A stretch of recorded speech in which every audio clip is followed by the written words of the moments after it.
네, 안녕하세요. 한 주간도 평안하셨습니까? 오늘도 수요 성경 공부 성경 총론 제65강 아모스 3장에서 9장 말씀을 통하여서 이스라엘에 대한 경고 그리고 아모스가 본 환상들에 대해서 공부하도록 하겠습니다. 먼저 일부로 아모스 3장에서 6장 말씀을 통하여서 이스라엘에 대한 경고와 심판의 말씀들을 살펴보겠습니다. 하나님께서는 이스라엘을 택하셨고 또한 우리 성도들을 택하셨습니다. 그의 택하심은 온전히 그의 섭리 속에 있습니다. 그런데 택함받은 자들의 모습이 하나님 보시기에 좋지 않을 때 하나님은 어떻게 하시는지 우리는 알아야 합니다. 따라서 우리는 하나님께서 택함받은 우리들을 위하여 무엇을 하시는지 알아볼 필요가 있습니다. 그리고 우리는 왜 여호와를 찾아야 하는지도 우리에게는 절대적인 과제 중에 하나입니다. 따라서 이스라엘에 대한 경고와 심판을 통해서 이 의미들을 찾아보고자 합니다.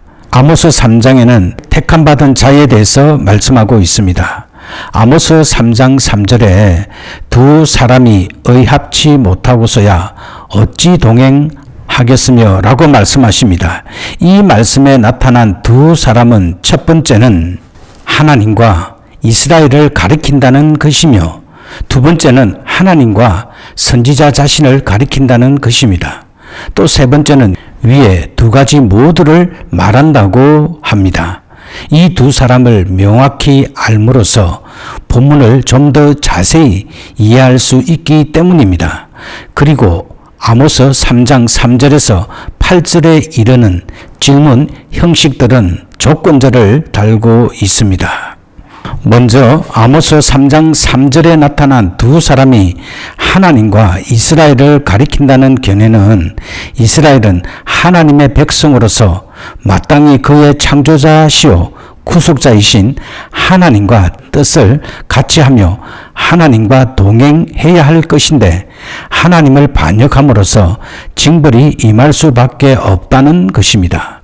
그리고 하나님과 선지자 자신을 가리킨다는 견해는 아모스가 하나님의 뜻을 알기 때문에 너희들에게 하나님의 뜻을 선포할 수 있는 것이라는 것을 강조하는 것이라고 합니다. 그러나 이 문장은 부가 의문문으로서 양자 모두 가능함을 알 수 있습니다. 즉 하나님과 이스라엘은 동행해야 하는데 그 뜻이 달라서 동행하지 못했지만 아모스는 하나님과 뜻이 같아서 동행했다는 것입니다. 뜻이 같은 모습과 뜻이 다른 모습을 동시에 열거하고 있음을 볼 수 있습니다.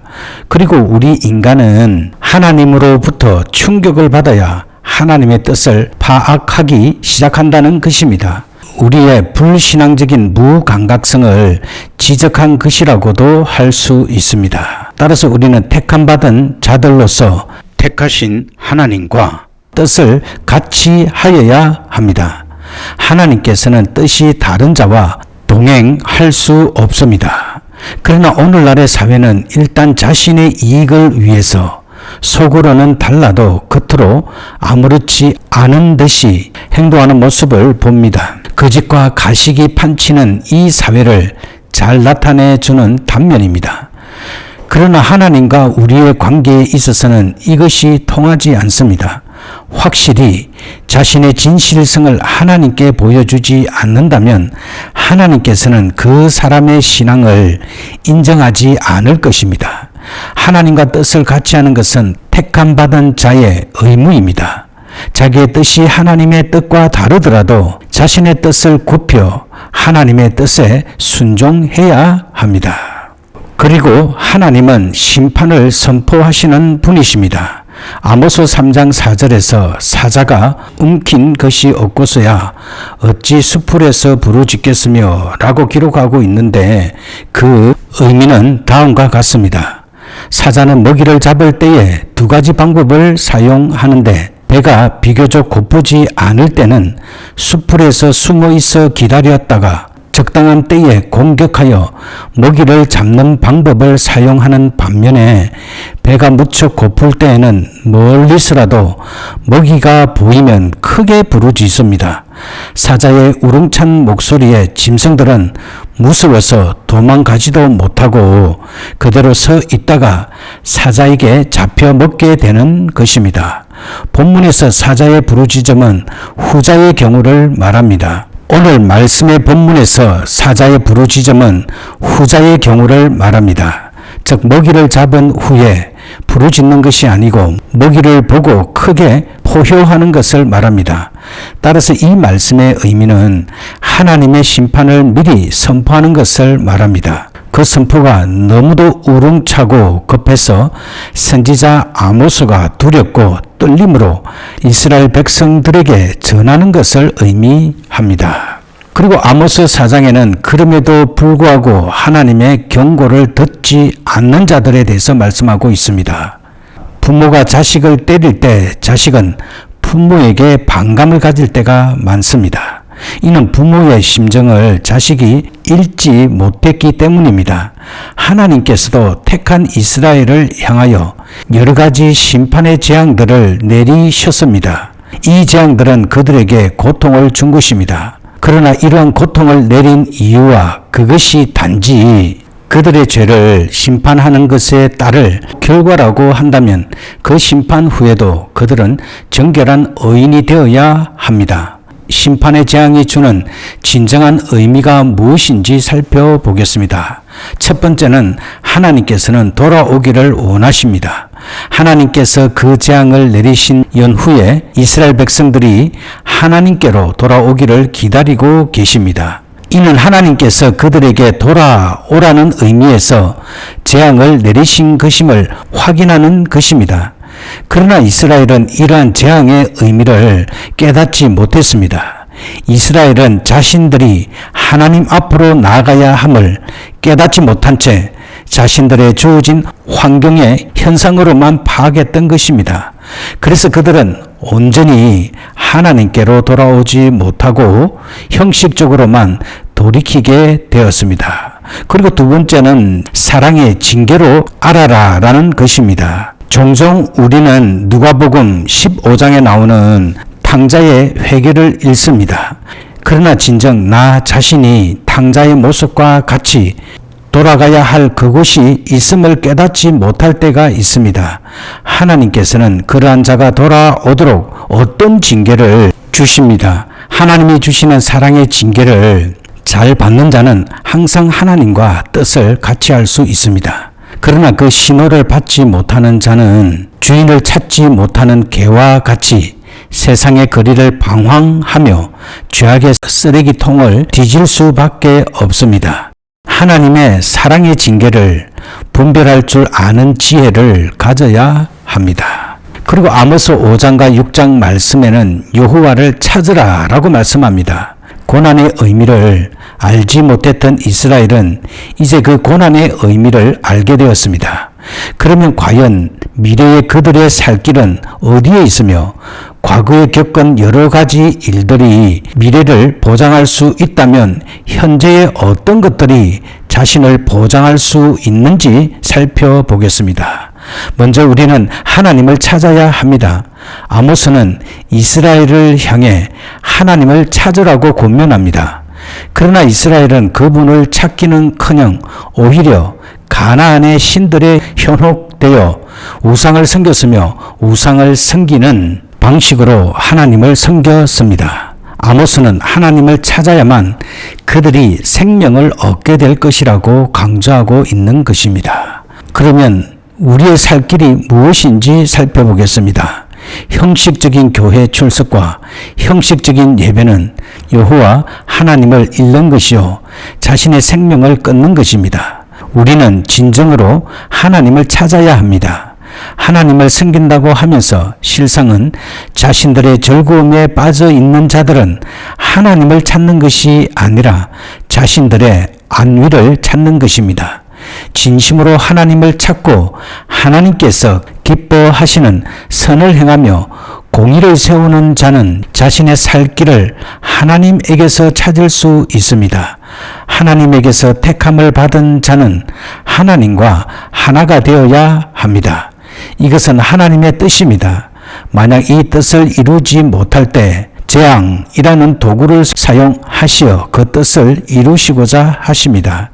이것이 사랑의 징계입니다. 그 사랑의 징계를 받은 자는 속히 여호와께로 돌아와야 합니다.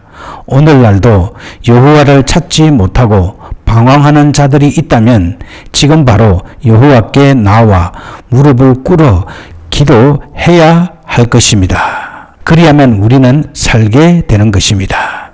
그리고 2부로 아모스 7장에서 9장 말씀을 통하여서 참 선지자 아모스가 본 환상들에 대해서 살펴보겠습니다. 아모스에는 참 선지자와 거짓 선지자를 통하여서 참과 거짓의 모습을 다시 한번 보게 됩니다. 그리고 그 형식에 매인 이스라엘의 절기가 하나님의 심판을 재촉하게 됨을 아모스의 환상을 통해서 보여주고 있습니다. 형식에 매이지 않고 진정한 야곱의 집에 속한 자들이 되기 위해서는 그 야곱의 집이 범죄한 나라와 어떻게 다른지를 먼저 파악할 수 있어야 할 것입니다.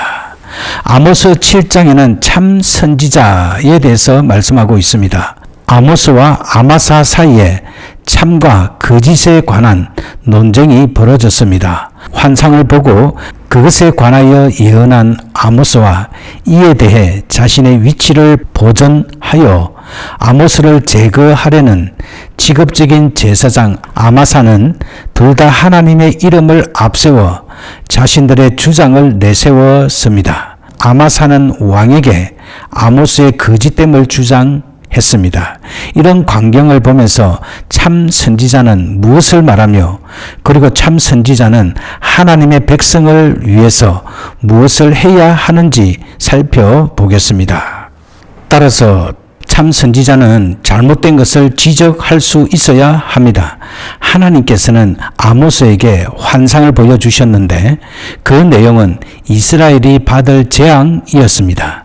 이것을 알게 된 아모스는 모세처럼 하나님께 중보 기도를 합니다. 참 선지자는 이런 모습을 잃지 않습니다. 그리고 이스라엘을 향해서는 과감하게 하나님의 말씀을 그대로 전합니다. 그러나 거짓 선지자는 자기의 몸을 살리고자 백성이 듣기 싫어하는 것은 말하지 않습니다. 아마사는 왕에게 아모스가 말한 것 중 저주 내용만을 보고합니다. 그러나 참 선지자 아모스는 이스라엘의 잘못을 지적하면서 회개할 것을 선포하였습니다. 그리고 참 선지자는 하나님 편에 서야 합니다. 오늘날 많은 목자들이 하나님의 백성을 위하여 수고하고 있습니다. 그러나 그 중에는 싹군 목자와 같은 냄새를 풍기는 사람들도 있습니다. 단지 이 땅에서 먹고 살기 위해서 하나님의 말씀을 도구로 사용합니다. 그러나 참된 목자는 듣기 싫어하는 말도 그들에게 들려주어 회개할 것은 회개할 수 있도록 만들어야 합니다. 이것이 하나님께서 원하시는 바입니다. 우리는 사람의 편에 서는 것이 아니라 하나님 편에 서야 할 것입니다. 아모스 8장에는 여름 실과에 대한 환상을 기록하고 있습니다. 여름 실과는 그 열매가 물어 익었음을 말합니다. 이는 이스라엘에 대한 하나님의 심판의 때가 물어 익었음을 아모스의 환상을 통해서 보여주고 있는 것입니다. 그래서 이스라엘에게는 노래가 애곡으로 바뀌게 되었고 시체가 너무 많아 관습대로 매장할 수가 없게 되었습니다. 그러면 이렇게 심판이 무르익게 된 원인은 무엇이며 이스라엘에 어떤 죄악이 있도록 강력한 심판을 선포하게 만들었는지 살펴보겠습니다. 첫 번째로 이것은 형식에 매인 하나님의 절기를 지키는 것을 말합니다. 먼저 그들은 가난한 자와 궁핍한 자를 돌아보지 않았습니다. 이는 이스라엘 백성들이 상부상조의 공동체를 이루어야 함에도 불구하고 약육 강식의 무서운 이기적 사회로 변질되었다는 것을 말합니다. 그리고 하나님의 절기의 의미를 버렸습니다. 그들은 돈벌이의 혈안이 되어 안식일과 월삭이 빨리 지나가기를 기다리고 있었습니다. 하나님의 절기보다는 상업 활동을 더 중요하게 여긴 것이었습니다. 물질적인 이익을 하나님의 명령보다 더 소중히 여긴 이들에게 하나님의 심판이 무르익게 되었던 것입니다. 그리고 상글에도 정직히 행하는 것이 아니라 저울을 속여서 이익을 많이 남기려는 악덕업자들이 성행했습니다. 그리고 아모스 9장에는 망하는 자와 흥하는 자에 대해서 환상을 보게 됩니다. 하나님께서는 아모스를 통해서 마지막 환상을 보여주셨는데 이는 하나님 앞에서 심판을 받아 죽게 되는 모습을 나열하고 있습니다. 그들이 하나님의 칼을 피하여 세상 어느 곳에 갈지라도 하나님은 그곳에서 그들을 멸하리라고 강경하게 말씀하십니다. 그러면 이런 멸망을 당할 자들은 어떤 자들이며 그리고 온전히 멸함을 받지 아니할 자가 있다고 말씀합니다. 그들은 하나님의 보호를 받게 되는데 무너진 다윗의 성을 일으켜 그들을 보호할 것이라고 말씀하십니다. 그리고 아모스 9장에는 범죄한 나라와 야곱의 집에 대해서 말씀하고 있습니다. 아모스 9장 8절에 범죄한 나라와 야곱의 집이 동시에 나옵니다. 이들은 서로 완전히 다른 결과를 맞이하게 됩니다. 범죄한 나라는 망한 자의 위치에 서 있고 야곱의 집은 흥한 자의 위치에 섭니다. 그런데 이스라엘이 범죄하여 이 하나님의 말씀이 내려진 것입니다. 결국 이 범죄한 나라는 이스라엘입니다. 그러면 야곱의 집과 이스라엘은 다르다는 결론이 나옵니다. 여기서 하나님의 은혜가 있음을 발견하게 됩니다. 하나님께서 아브라함과 이삭과 야곱을 축복하실 때 진정한 축복의 대상은 혈육이 아니라 믿음을 가진 자였음을 알 수 있습니다. 그리고 심판을 면하는 길에 대해서 살펴보겠습니다. 예수님 당시에도 유대인들은 자신들이 아브라함의 혈육이기에 구원 얻은 자들로서 하나님의 백성이라고 착각했습니다. 그러나 하나님께서는 돌들도 아브라함의 자손이 되게 할 수 있음을 세례 요한을 통해 선포하셨습니다. 오늘날에도 부모가 목회자요, 아내가 철저한 신앙인이라는 등의 이유를 내세우면서 자신의 구원을 확신하는 사람들이 간혹 있습니다. 그러나 하나님께서는 그를 참 성도로 여기는 것은 아니라는 점도 기억해야 할 것입니다. 참 선지자는 하나님 편에 서서 백성의 잘못된 것을 지적합니다. 그러나 요즘 많은 목회자들은 진리를 외쳐야 함에도 불구하고 성도들이 그런 말을 싫어한다고 하여 증거하지 않습니다. 이것은 하나님 편에 선 것이 아니고 사람의 편에 선 것입니다. 그리고 그런 모습들 속에서 예배는 형식에 치우치게 됩니다. 오늘날 성도들은 주일 예배 한 번만 참석하면 신앙인의 도리를 다 하는 것인 양 생각하기 일쑤입니다. 이것은 범죄한 나라에 속한 것이지 야곱의 집에 속한 것이 될 수 없습니다.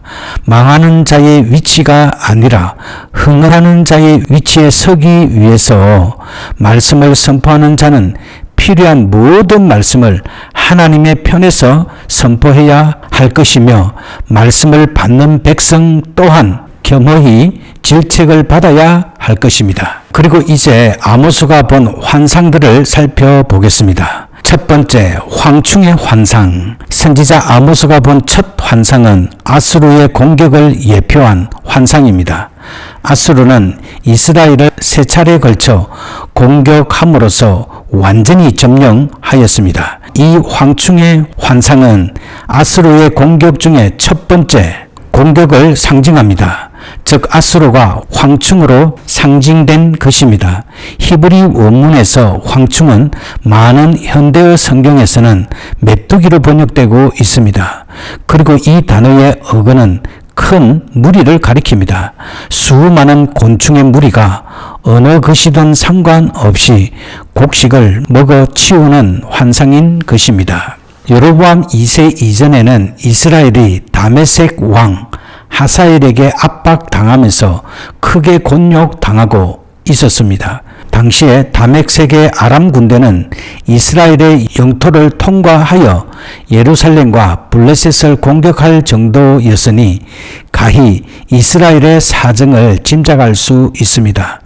그러나 여로보암 2세 때에 다메섹은 아수르의 공격을 받아 그 세력이 매우 약해져 있었고, 아수르는 북방의 아라랏의 공격을 받아 북방의 국경을 방비하기에 여념이 없었습니다.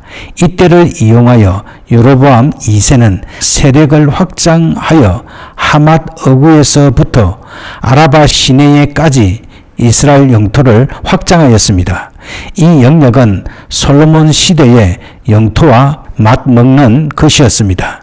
따라서 이스라엘은 큰 승리와 더불어 가장 소망이 넘치는 시기였습니다. 그러나 선지자 아모스는 바로 이 시기에 이스라엘의 재난을 예고하였습니다. 이 재난은 아수르가 이스라엘을 공격하여 완전히 초토화시키는 것을 말합니다. 완전히 멸망하지 않는 것은 선지자 아모스의 중보기도 덕분에 하나님이 자신의 뜻을 돌이켰기 때문입니다. 둘째는 불의 환상입니다. 두 번째 환상은 아수르의 침략을 무서운 징벌의 불로 표현하고 있습니다. 하나님이 아수르를 들어 징계의 불로 사용함을 의미합니다. 불이 큰 바다를 삼키고 육지같이 먹으려 하는지라고 아모스 7장 4절에 기록하고 있는데, 원문을 직역하면 큰 기품을 의미합니다. 따라서 그 불이 큰 기품이나 깊은 바다에 떨어져 삼키고 육지까지 올라오는 것을 말합니다. 여기서 육지는 단순한 육지를 말하는 것이 아니라 이스라엘의 땅과 그 백성을 의미합니다. 즉 아수르의 불이 사방의 나라를 삼키고 이스라엘까지도 삼킨다는 것입니다. 선지자 아모스는 이 두 번째 환상에서도 이스라엘을 위하여 하나님께 중보 기도를 하게 됩니다. 역사적으로 보아도 아수르의 1차 공격 때에는 이스라엘에게 많은 조공만을 받고 물러갔지만 2차 공격 때에는 조공과 함께 많은 사람을 포로로 끌고 갔습니다. 그러나 이스라엘이 완전히 망한 것은 아니었습니다. 청컨대 사하소서라고 말하는 선지자 아모스의 기도를 하나님이 그대로 응답하신 것을 볼 수 있습니다. 세 번째로는 다림줄의 환상입니다. 세 번째 환상이 앞에 두 번째의 환상과 다른 점은 선지자 아모스의 중보 기도가 없다는 것입니다. 즉 이스라엘이 완전히 망하는 것을 상징합니다. 다림줄은 그물의 수직을 잡아주는 도구로서 다림줄을 띄우고 쌓은 담은 수직을 바로잡은 견고한 성, 즉 사마리아 성을 의미합니다. 이 다림줄은 성을 쌓을 때만 사용한 것이 아니라 성을 헐 때에도 사용합니다. 하나님은 이 다림줄을 내 백성 이스라엘에게 사용하고 다시는 용서하지 않겠다고 말씀하셨습니다.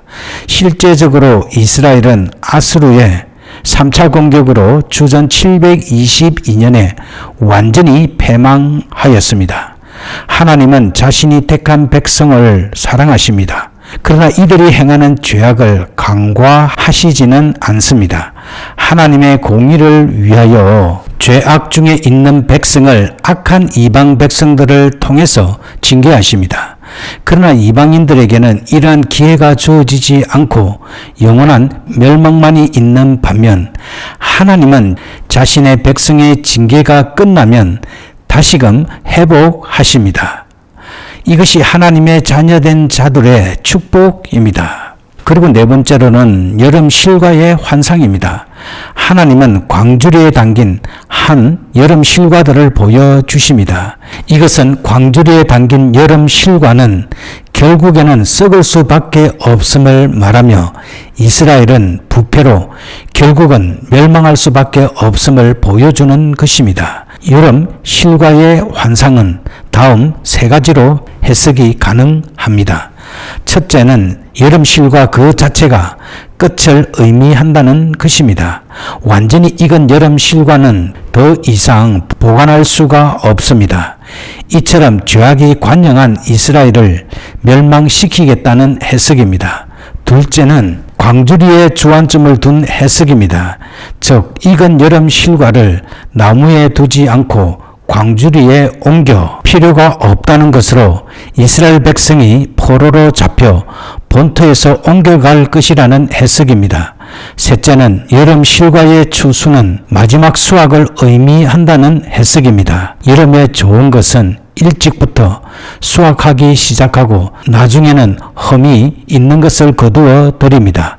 여기서 마지막 열매를 거두는 추수의 끝은 이스라엘 왕국의 끝을 의미하는 것입니다. 여름 실과의 해석이 어떠하든 그 모두가 나타내려고 하는 뜻은 같습니다. 그것은 이스라엘의 멸망이 가까웠다는 것입니다. 그리고 그 원인은 죄악이 관영하여 더 이상은 하나님이 방치할 수 없음을 뜻하기도 합니다. 네, 오늘 우리는 아모스 3장에서 9장 말씀을 통해 이스라엘의 불신앙에 대한 경고와 아모스가 본 환상들에 대해서 살펴보았습니다. 이스라엘 백성들은 하나님의 택함받은 자들이었습니다. 따라서 그들은 그들 자신들의 진정성을 하나님 앞에 보여주며 살아야 했습니다. 그렇게 살지 않는다면 그들은 하나님 앞에 그들의 신앙이 인정받지 못할 것입니다. 그러나 이스라엘 백성들은 하나님의 택함받은 백성으로 하나님의 뜻을 따라 살기보다는 자기의 뜻을 따라 살게 되었습니다. 따라서 하나님께서는 그들을 심판하실 수밖에 없었습니다. 하나님께서 그들에게 재앙을 내리신 이유는 하나님께로 돌아오기를 원하셨기 때문입니다. 우리도 우리의 삶 가운데 고난을 주신 이유 가운데 한 가지는 하나님께로 온전히 돌아오기를 원하는 것입니다. 그리고 아모스는 이스라엘 백성들을 향해 진정으로 하나님을 찾으라고 권면합니다. 아모스는 하나님을 찾아야만 그들이 생명을 얻게 될 것이라고 강조하였습니다. 따라서 우리의 삶도 하나님을 잃는 것은 우리 자신의 생명을 끊는 것과 같은 것입니다. 따라서 우리는 진정으로 살기를 원한다면 하나님을 전심을 다하여 찾아야 하는 것입니다. 하나님께서는 전심으로 자기를 찾고 또 선을 행하며 공의를 베푸는 자를 하나님께서는 기뻐하십니다. 그리고 하나님께서는 아모스에게 환상을 보여주심으로 이스라엘이 받을 재앙에 대해서 보여주셨습니다. 이것을 보고 아모스는 모세처럼 하나님 앞에 기도하게 됩니다.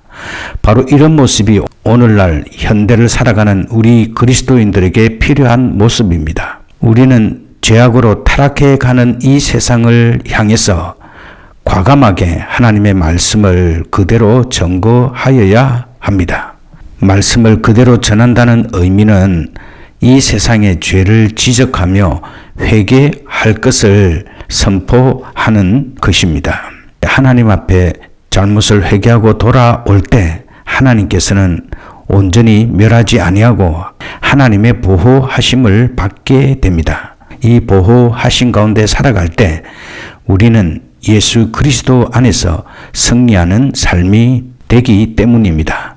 우리 모두가 이런 승리하는 삶을 살게 되시길 주 예수 그리스도 이름으로 기도합니다. 아멘. 네, 오늘도 성경 공부 하시느라 수고 많이 하셨습니다.